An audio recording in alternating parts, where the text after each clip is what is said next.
She did not believe that marrying Rory Ferguson would make any difference at all, except to make her life miserable. Leith felt an urgency to get home, and not because it was growing late.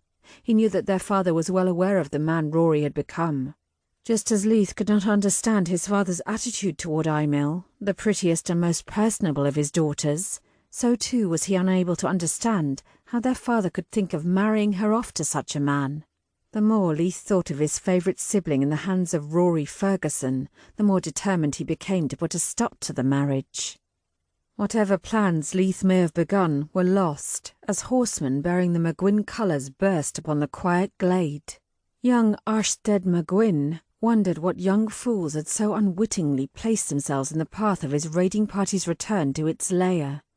Recognising the Mengue colours, he thought to impress his elder brother with some captives for ransom. The excellent horseflesh the pair of lads had with them was a prize worth taking as well. His brother had not sanctified Arsted's raids, but Arsted felt sure that such gain would ease whatever anger was aroused by them. Drawing his sword, Leith stood firmly between Aimil and the MacGuin raiders, pushing her toward her horse. "Flee while you can. I will try to hold them." The instant's pause Aimil took while pondering the desertion of her brother cost her dearly.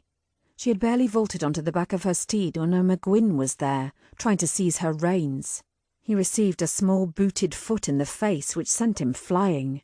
She realised it was only a temporary victory, for she was surrounded by MacGuins and prevented from making a run for safety.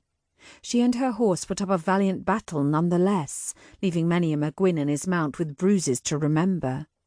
The melee seemed to last for hours, but Aimil knew it was only of a few minutes' duration. A scowling man ended it swiftly by the judicious wielding of the flat of his sword against her head. As she slumped into unconsciousness, she saw her brother fall beneath a half-dozen MacGuins. The last sound she made was a terrifying scream that Leith was about to be murdered. The strong smell of horseflesh was her first sensation as she edged back into awareness. She then realised that she was tied to the back of her horse, her face pressed against his sweat-dampened coat. They moved at a ground-covering pace, but her body seemed numb to the abuse. All except her head, she mused with regret, which throbbed with each hoof-beat. She could not see Leith, so she could only assume that he was in a similar ignominious position just out of view. The thought that he might be dead was one she forcibly rejected. The strong keep of the MacGuins came into her limited range of vision, and the horses slowed their pace. Her heart sank, for once inside the gates it would be nearly impossible to escape. Though no soldier, she easily recognised the strength of the place as a fortress and a prison. There was no doubt in her mind that she and Leith would be ransomed, but even the shortest term of imprisonment made her quake. Was her disguise still intact, she fretted, and if it was, how long would it remain? She had heard enough to know how she would be treated if these fierce Highland raiders discovered that one of the lads they held was really a lass. "So, ye be awake? Well, I will wager all the fight has been ridden out of you, laddie." Her eyes closed briefly in relief, then she glared at the burly dark man who was untying her bonds. He looked nothing like a man who would cut a man's heart out without a blink, but she was wiser now. She did not trust so easily, especially not in her own opinions.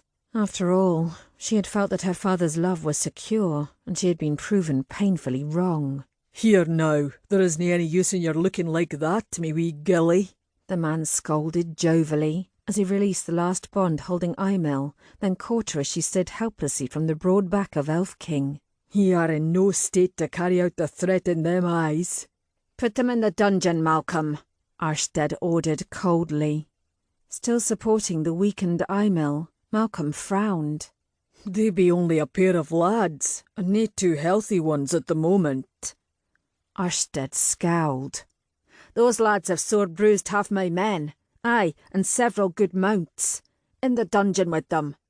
Leastwise there I will only have to worry about a close guard until Parlan returns and decides what is to be done with them. Best if he decides the ransom to be asked."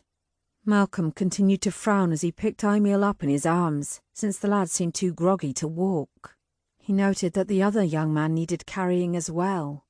To put two young boys into the pit, as the dungeon was aptly called.